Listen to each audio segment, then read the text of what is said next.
Hey guys, I'm here today with Charlie from Daily Motor with the 2020 Volvo XC90. This is the R design. This one is in its 6th model year. So this came out in 2015. It's been around a little while. We've done a few videos on this, but I figured it was a good time for an update, a refresh on what this thing looks like on super donk 22-inch rims. And I'm gonna call them rims because that's what they are with a Z. It's winter. Volvo gave us this XC90 in Pirelli, so it's a little bit sketchy in the snow. These Pirelli Scorpion Verdes are not that grippy, but we'll see if we can get through the video without crashing into a snowbank.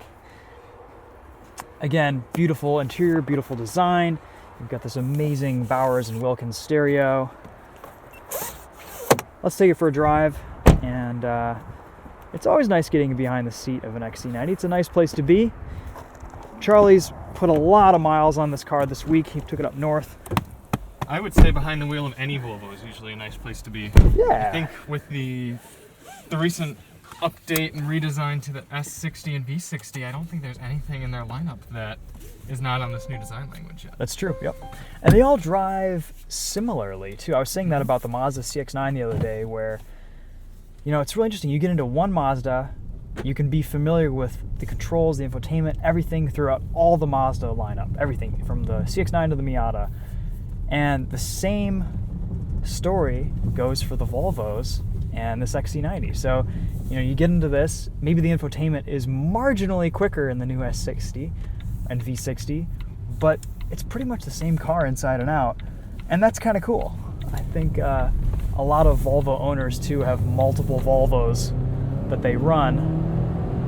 I know I'm totally biased with Volvos. I grew up in a Volvo family. We've had like 8 of them, and you know, it's just one of those things.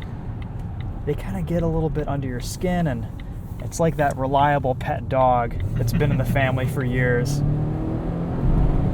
Yeah, it's interesting that you bring up the Mazda parallel, because I thought that as well multiple times while driving Mazda CX-9 before this and then into this XC90. They're both kind of brands that appeal a little bit to the car enthusiast in a way that it's almost kind of like nostalgia without being nostalgia. I don't know the best way to describe it, but there's like a warmth to knowing that you're behind the wheel of a Volvo, or if you're recommending a car to somebody, it's not the first go-to star recommendation, but you think, yeah, that's a good solid car. It's a little bit unique, both with Mazdas and Volvos, and they both kind of have a driver's edge. They're a little bit minimalistic. They're all very attractive across their lineups. Volvo's almost the nicer Mazda. I think that's it. You said it. That's awesome. No, that's a really good way to describe this car. And we were talking earlier, I mean, arguably the BMW X5 is a better option. It's got more. But it also has a 6-year advantage on the Volvo. I mean, this car came out originally in 2015 for the 2015 model year, and here it is 2020 in its 6th model year, and it still looks better than most of the things in its class. Yes, the BMW X5 has a more diverse powertrain lineup. It has more features in the interior, but it's also arguably overstyled. For some people, they don't want that really showy interior, showy exterior, bling bling, look at me sort of vibe that a BMW puts out. The Volvo, a little bit more understated while being arguably prettier, and it gives off a different ethos and sort of a different image that some people kind of crave. Yeah, I've always enjoyed this XC90. I think, I mean, for me, that kind of sums it up. You know, if you want something that's just not a BMW, not a Mercedes, not what everyone else is buying, there's a good brand image to Volvo, and there's something to be said about that. They're safe vehicles. I'm really curious to hear about the reliability with this new powertrain, because they're using it for everything. I think it's been pretty good. Almost surprisingly so, because it's just a 2-liter turbocharged and supercharged engine. Which on paper sounds like a nightmare. Exactly. A complexity nightmare. Yep. But I mean, I would hope that because they're using it in everything, that they would have put in the due diligence to make it a reliable unit. That's so far. That's kind of what it seems. I think we need to have an interview with the Volvo tech.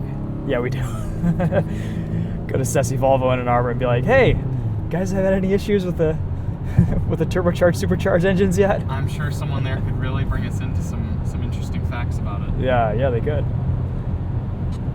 So let's talk a little bit about this powertrain. Great transmission. Yep. I love the tuning with this transmission. It works really well. It does a nice job shifting. It's responsive. It does what you want it to do, which is as much as you can ask from a transmission. The engine has adequate power. I think it sounds fine. It's not exciting though. It's not necessarily a sexy power plant like a V8 would be, or a supercharged V6 or something like that. But it's got plenty of grunt to it, I think. And there is the option to get the T8, which is the 400 horsepower electric turbocharged, supercharged power plant that really pulls and really hustles. Same motor. Same configuration. They just plop an electric motor to help it out in there, and combined you're looking at 400 horsepower. I'm not sure if the battery has to be charged to get that amount of power, or if you can get that just in hybrid mode. Say if the plug-in hybrid aspect is depleted, but you maybe idle the engine for a little while, or if you build up some braking on regeneration, or some power on regeneration, if you can still get that full 400 horsepower. But that electric motor does kind of fill in a torque at the bottom of the powertrain that without it, the T6 and T5 models are lacking in a little bit. Yeah, even with that supercharger there. Yep, it definitely helps, but you're not pulling effortlessly away from stoplights like you would in some other vehicles. Sure. Or the T8 model. Yep. The other thing this Polestar XC90 features, and I mentioned it earlier, was these 22-inch wheels. They're 35 section tires? Yep. I mean, they look good, and in practice they work, and maybe in like Virginia without potholes, they're amazing. But in practice and in reality, oh man, I wish manufacturers would stop putting massive wheels on cars. Yep, and I think it's pretty clear. These are almost comically big. Like 20s look good. 21s would look good. 22s is a little bit excessive. Yep, I agree. And they are optional. Sure. So you can get an R-Design XC90 with 20-inch wheels is standard for the R-Design that still look good but provide a little bit more sidewall for not only protection, I would say, but even just general comfort. I mean, as we're driving along this road, there are no potholes that we're running over, but yet you can feel every little road imperfection through your seat, and nothing's jarring, but we're talking about a luxury vehicle here. Yeah. It's not uncomfortable, but it's definitely, that you're riding on rubber bands, and it's not isolated. Yeah. But don't you feel like super cool about it though?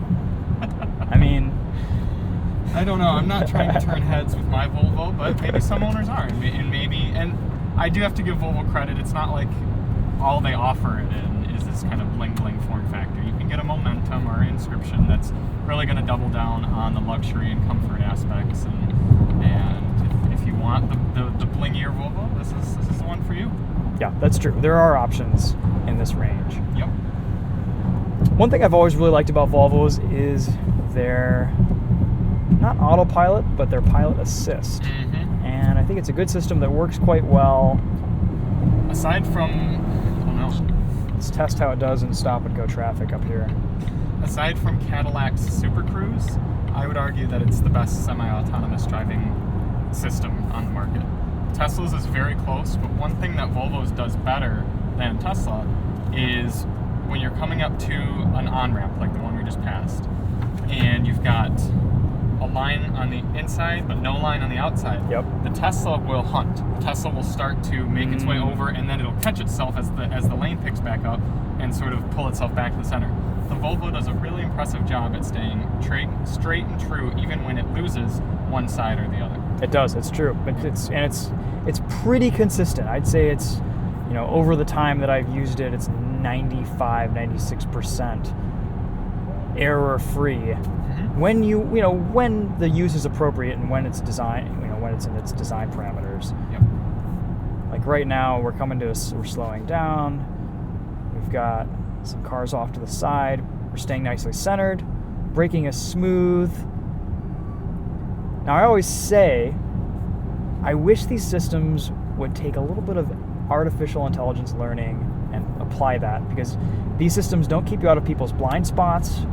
They don't account for weird things going on ahead. And this is all just, these are the limitations of this technology that is just going to change with time as, manufacturers put more R&D into it. But again, I'm a little bit leery to use pilot assist with the steering in many cases because, I don't know, I just don't 100% trust it, but this is one of the better ones on the market. Yep, absolutely. And I did 2 different 4-hour stints in this car on the highway, and for one of them, I used pilot assist for most of the drive. And that's awesome. Even on a corner like this, it was carrying itself through. It requires very, very minimal wiggle to the steering wheel to just let you know that you're still paying attention about every 10 seconds. Yep. Or you just put like a grapefruit right here. One trick is to take some water bottles. And there, and then it provides just enough resistance to think that you're touching it. But the ergonomics are really nice too. I've been talking. I don't know what it is about me, but I love good cruise control ergonomics, and this is a really easy system to use. The idea is you want to use your cruise. The ideal situation is you want to operate your cruise control without having to look down at any buttons, at anything. You should do it by feel or just the way it's designed and set up. And this system, once you get used to it, it's muscle memory and it's super fast to engage and disengage. Yep. And change.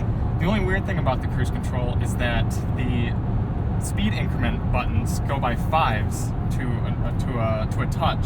Sure. And the hold is. Yep, you have to hold it to do a single mile per hour, and it's a little dramatic because if you just want to go from 70 up to 71 and you just tap the up button, all of a sudden the car is surging ahead. That's true.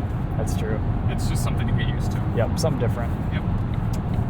To answer your question for earlier on the color, oh yeah, good. Monroney tells us it is metallic paint. Excellent. I mean, it seems that's not like it doesn't sound wrong. That seems about right. That's funny though. Yep. Also interesting, and I'm gonna have to take a look at the tires that are on this car, but the Monroney is telling us summer tires on this vehicle. That seems about right. These do not look like, I'm sure they could be rated as all seasons in the sense that they work in the rain, but this is definitely not a 4-season tire.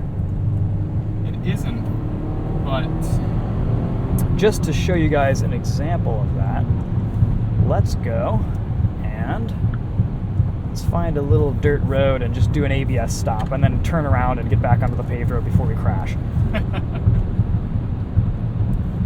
So, for reference, here's a stop from 60 miles an hour on the dry pavement.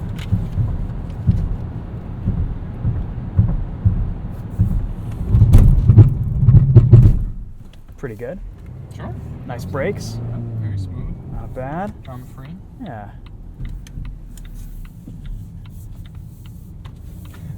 You're gonna do it from 60? No, we're gonna do it from like 6. No, we'll probably do it from about 30 or so. Uphill.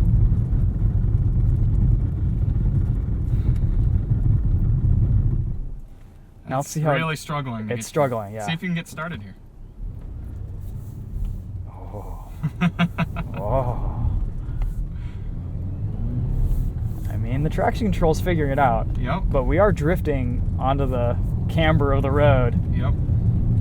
Not what you would want in northern Sweden, that's for sure. No. This is not a Sweden-friendly car. Now, I wanted to go to that driveway, but I didn't quite make it. So we're gonna reverse. And luckily we have a decent reverse camera. This guy's aiming down for me. Now, hopefully we can make it back up this little embankment. This is why 4-wheel drive doesn't necessarily mean winter friendly. No, it does not.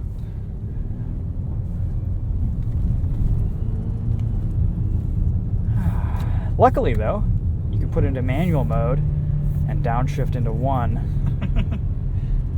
But you don't really get a lot of deceleration. No.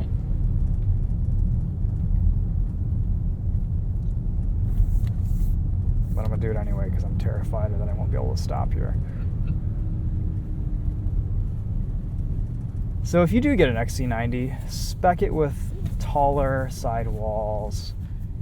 Buy some winter tires for yourself. Yep, or even some, if you're in an area that doesn't get a lot of snow, but you just want a little extra protection for when it does, maybe consider switching to a tire that's made to be a little bit more four-season, all-season. And there are differing levels of snow friendliness with all-season tires. Absolutely, yeah. There's some really amazing technology on the market these days. Yep. Sound system on this is amazing. I mean, you know, if you guys want a full-on review of the XC90, this has been pretty thorough in this video, but I've also done a lot of videos in the past. And you can also just kind of look at any Volvo video I've done, because I will say it's a good thing. All Volvos are about the same these days, and that's also impressive from a value standpoint. You know, it's amazing that their XC40, which is a good $30,000 less than this, maybe, feels about the same as this XC90. It's just a different size, different amount of metal, more, you know, more or less space, but all the inputs, the feedback, the driving experience is very similar. And I like that, whereas I don't necessarily see that in BMW. If I go drive an X5, I'm like, this is great. I go drive an X2, I've got rattles in the trunk, I've got a feeling of cheapness, and it's just not the same. And Volvo and Mazda both nail that. Yep. Volvo set out with a mission in 2015 to really demand some respect in both their designs and their quality and everything about their vehicles. And now that their entire lineup has transformed into that image, they take it seriously from XC40 to XC90, and you see that quality and that design reflected across all their models. And it's almost more impressive when you're talking at that price range versus when you're looking here, talking about $75,000. It's easier to get caught up on some of the things that it's lacking. Sure. But as a design piece, this car really nails it. And even 6 years later on the market, it's an impressive vehicle. You said it. Cool. All right, guys. Well, be sure to head on over to Winding Road to check out. Charlie's been doing some videos on Winding Road for us lately. He's also the guy booking all these amazing press cars.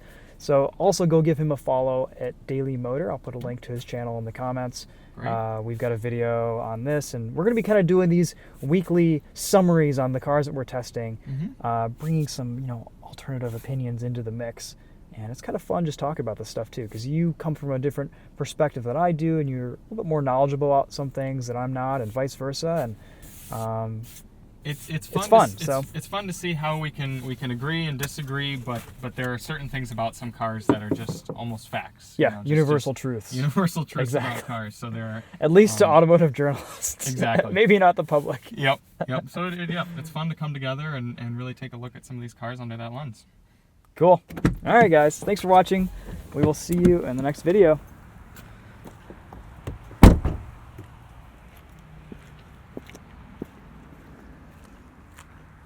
Metallic.